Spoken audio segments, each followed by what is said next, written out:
Welcome to Not Milk Never Milk. Subscribe if you're lactose intolerant. You start by gathering what Apple requires: the original proof of purchase that shows the device serial or IMEI, plus the Apple ID email if you know it. Once done, contact the person who sold or gave you the phone and ask them to remove the device from their account. If you cannot reach them, make sure your receipt clearly matches the device serial.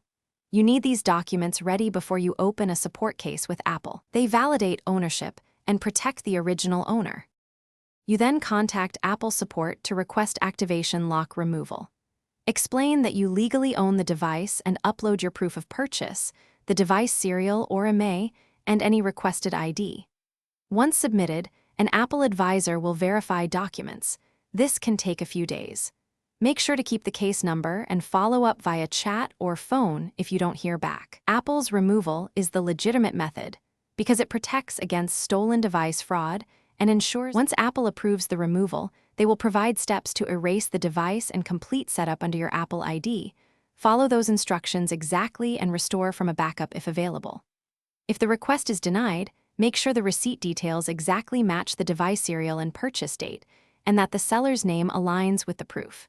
If problems persist, contact the original seller, bring originals to an Apple store, and escalate with your case number. This is the lawful, supported path to resolve activation lock issues.